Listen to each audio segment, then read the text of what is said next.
Hello and welcome to Coleman Buzz of Today. Quý vị và các bạn thân mến, chào mừng quý vị và các bạn trở lại với bản tin của Coleman. Và ngày hôm nay thì bản tin của ngày hôm nay chúng ta có một số tin đáng chú ý như sau. And today headlines are SkyTrain passes through the streets in Hanoi. That's the first news. The second news are after fall, Vietnamese broken rice is the new star, capturing foreign media attention. And the third one, it's about entertainment. That is one of the entertainment idol in Vietnam, Miss Nam Em, says she will be hospitalized just with a man's touch. And ladies and gentlemen, now we come to the news details. The train of Cát Linh Hà Đông Hanoi route bearing the number sign HN00304 has undergone a test run to check the system before being put into operation. In the near future, the train will depart from Cát Linh, running continuously through the railway with the length of more than 13 kilometers and stop at the final destination, which is Yên Nghĩa Station. In the past, the Cát Linh Hà Đông Urban Railway Project had repeatedly run the sample train for technical inspection. However, only from the beginning of August 2018, the standard train system based on the official design has been operated for the test run. The test train has 4 carriages. This is one of the 13 trains of the project. It is expected that when coming into operation, a train arrives every 3 to 5 minutes. The maximum design speed is 80 kilometers an hour, and the average commercial speed is 35 kilometers an hour. And according to Mr. Vu Hong Phuong, Deputy Director of the Railway Project Management Board, Ministry of Transport, while the train is being put in trial operation, only people on duty are allowed to board the train to conduct examination. Citizens are not allowed to get on the carriages.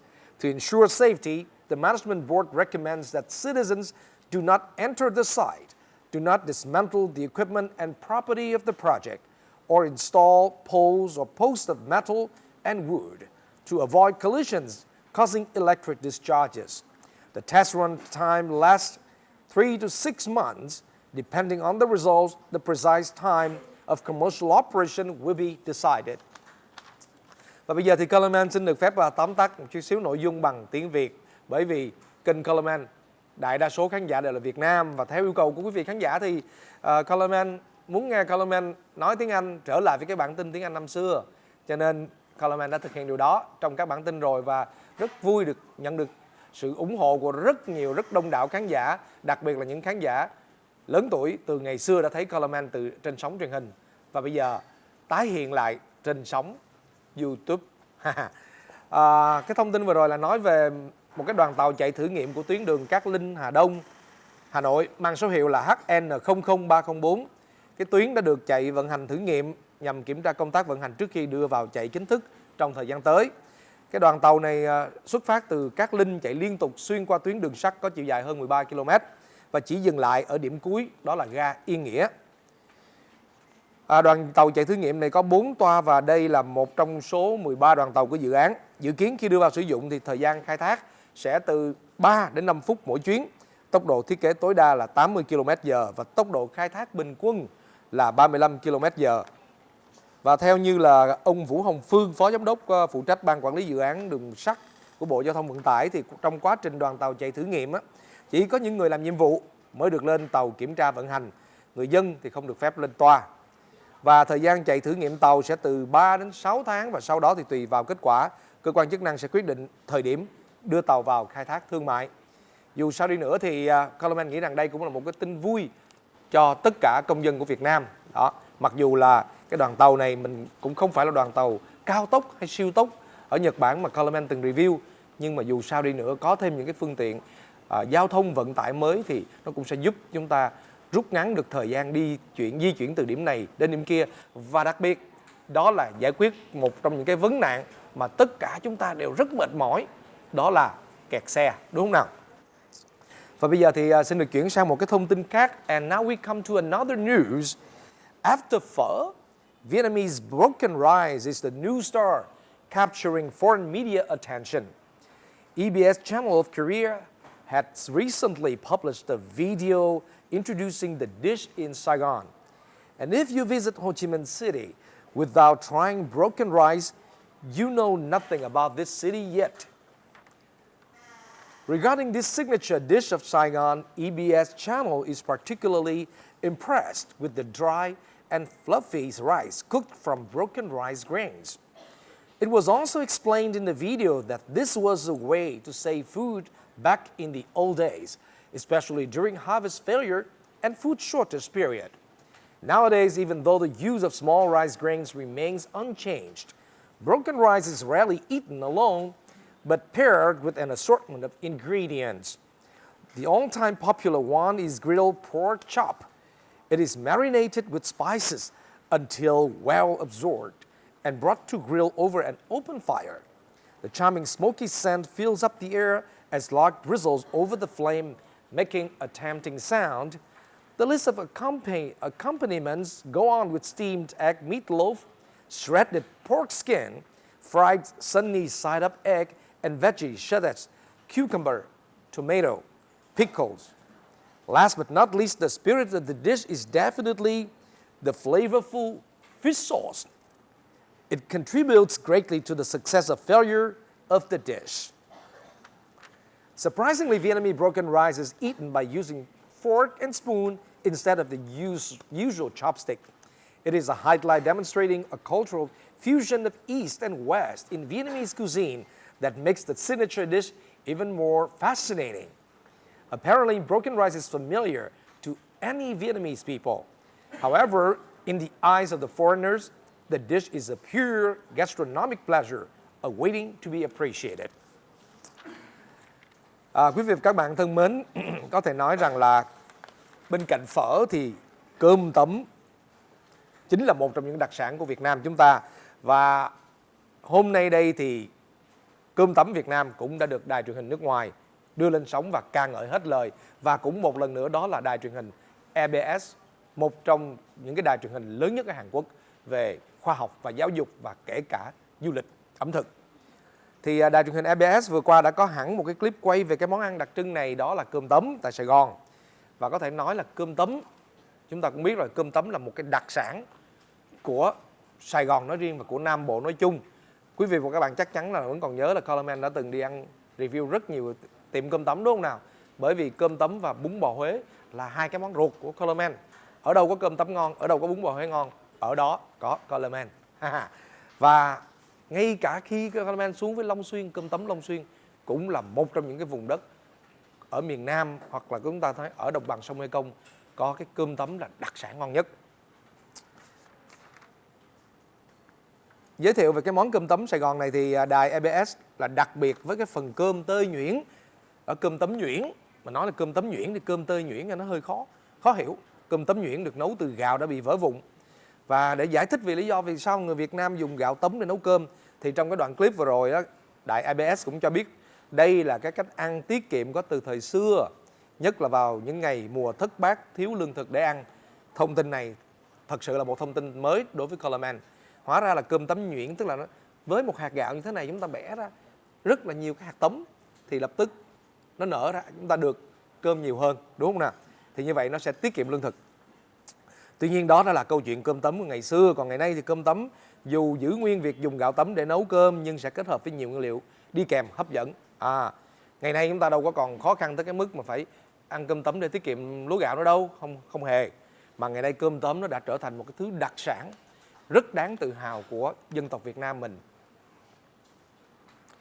Và một trong những cái thứ mà nguyên liệu mà chúng ta thường thấy trong cái dĩa cơm tấm đó là cái miếng sườn, đúng không? Miếng sườn heo và được ướp tẩm gia vị và nướng. Và những cái tiệm cơm tấm ngon là những tiệm mà họ ướp thịt phải cực kỳ xuất sắc. Còn nếu không thì cái dĩa cơm tấm nó không có gì là đặc biệt cả. Thì bên cạnh ngoài cái dĩa cơm tấm thì còn có, mình có nghe nói sườn còn bì chả nữa. cái chả cũng là một trong những cái một trong những cái nguyên liệu làm cho cái dĩa cơm tấm mình ngon hơn. Ví dụ như Coleman, thực sự Coleman không thích ăn sườn lắm, có khi chỉ ăn một dĩa cơm tấm bì chả thôi, nhưng mà chả bắt buộc phải có. Mọi người không tin, coi lại tất cả các video khác sẽ thấy dĩa cơm nào của Coleman cũng có bì và chả hết. Rồi chưa dừng lại ở đó thì còn có các loại rau khác nè, ví dụ như là dưa leo, cà chua, dưa chua ăn kèm, và thậm chí là củ cải trắng nữa, một số nơi là có luôn. Tuy nhiên nói gì thì nói, trong tất cả những thứ đó nếu thiếu một thứ thôi là kết thúc, là cái dĩa cơm tấm đó coi như thất bại hoàn toàn. Mọi người biết đó là gì không? Nước mắm. Bây giờ là 5 giờ chiều và bây giờ mà ngồi nói về cơm tấm mà xong rồi nói gì á, tưởng tượng cái cảnh mà cái miếng sườn mà nướng lên bốc nghi ngút, nó thơm lựng ra, rồi xong chén nước mắm ớt mà nó đỏ ao, sao mấy bạn này chịu nổi. Đó, ngồi đánh vậy thôi, làm bộ làm như là chăm làm vậy, chứ trên thực tế là chảy nước miếng, nó đang lên sợt cơm tấm đó. Coi cơm tấm quán nào ngon thì lát đi đó. Thôi nói đùa thôi, nhưng mà chúng ta trở lại với các thông tin của ngày hôm nay. Và bây giờ thì chúng ta sẽ tiếp tục. Một cái điểm đặc biệt của cơm tấm trong cái bài viết này đó là khác với tất cả các món khác đều ăn dùng đũa hoặc muỗng, thì cơm tấm là dùng nĩa và muỗng. Và một số người thì cho rằng đây là một cái cách kết hợp văn hóa Đông Tây trong món ăn Việt, làm cho cái món này trở nên vô cùng đặc sắc. Đúng, cái điểm này Coleman cũng không biết luôn. Và thực sự đây cũng là một cái điểm thú vị, đúng không nào? Tất cả chúng ta ăn đều, đại đa số các cái món ăn Việt mình đều là đũa, muỗng. Tự nhiên sao có cơm tấm lại ăn nĩa? Rất là thú vị. Và bây giờ thì chúng ta đến với cái thông tin cuối cùng của cái bản tin ngày hôm nay, đó là thông tin về cái cô Hoa hậu Nam Em. Vừa rồi thì cô này chắc chắn là mọi người cũng biết rồi. Đó, Nam Em là cũng nổi đẹp thì khỏi nói ha. Cô này là dân miền Tây, mà vừa rồi là cũng có rất là nhiều cái vụ hơi gây bão, gây tranh luận trong cộng đồng mạng, trong cái mối quan hệ giữa cô ấy với anh Trường Giang, đúng không nào? Danh hài Trường Giang. Đó, mọi người cũng chắc chắn mọi người đã biết rồi, nhưng mà vừa rồi thì Nam Em lại có thêm một cái phát ngôn nữa mà cũng tiếp tục gây sốc, không chỉ riêng với Trường Giang mà với tất cả những ai là nam giới. Đó là hễ đàn ông chạm vào người tôi, không phải, hễ đàn ông chạm vào người là tôi nhập viện. Cái gì kỳ vậy? Đó, phát ngôn vậy đó, nghe được không? And Nam Em is Miss Beauty Vietnam, and she has so many scandals with the top comedian Trường Giang over the last recent months. And now she gave out another announcement which shocked all the men, the strong men and good men and handsome men too. And Nam Em says she will be hospitalized with the man's touch. You think so? You believe? No, I don't think so. Since her relationship with Trường Giang, the top comedian of Vietnam, stirred up a storm on social media, Nam Em continuously makes people feel wary of her ridiculous statements. Used to be a representative of Vietnam and was a top 8 finalist at Miss Earth, but Nam Em is indeed not a top favorite celebrity. She's only become well-known since her 30-day love affair with Trường Giang went viral. Since then, her reputation has been stuck with the storming relationship between her and Trường Giang, a comedian with plenty of her insane behaviors, and also with a shocking series of statements. Releases MV monthly, apologizes Hà Hô for having an affair with Chu Đăng Khoa, etc. With just a few months, her shocking sayings have brought her enough anti-fans to challenge any VB's drama queens. Nói chung nhắc đến Nam Em là tất cả mọi người đều hiểu rồi. Sau cái chuyện tình cảm ồn ào với Trường Giang trên mặt báo thì Nam Em lại tiếp tục sở hữu hàng loạt các phát ngôn mà gây sốc, khiến nhiều người ngán ngẩm. Từng đại diện Việt Nam tham dự cái cuộc thi Hoa hậu Trái đất Miss Earth và lọt vào top 8 chung kết, nhưng mà Nam Em không thực sự là một cái gương mặt quá nổi bật trong làng giải trí. Cái này phải nói thật sự là như vậy. Nhưng mà đây là những cái thông tin, Coleman không bình luận nha, đây là thông tin của cộng đồng mạng nha, mọi người nhớ nha, chứ không phải là thông tin của, cái này là không phải ý kiến riêng của Coleman nha, chứ đừng sau này là ném đá Coleman thì chết luôn á. Cái này là đọc báo trên mạng xong rồi kể lại cho mọi người nghe, nhớ nha. Bản tin của Coleman Buzz là như vậy, là những cái sự kiện, những cái sự thật mà tất cả cộng đồng mạng đang chia sẻ, Colorman mượn lại để kể chuyện cho mọi người, đặc biệt là khán giả là kiều bào Việt Nam, một số người mà không thể hiểu hết tiếng Việt nhưng vẫn muốn biết thông tin về Việt Nam mình, đặc biệt là trên lĩnh vực giải trí và những cái lĩnh vực mà nó vui vẻ, có rất nhiều thứ. Và tên tuổi của cô chỉ được nhắc đến nhiều khi bất ngờ lên tiếng tiết lộ chuyện tình 30 ngày sóng gió với Trường Giang. Mọi người cũng biết rồi đó, Trường Giang là một trong những cái danh hài có thể nói là được ưa chuộng nhất hiện nay tại làng giải trí của Việt Nam.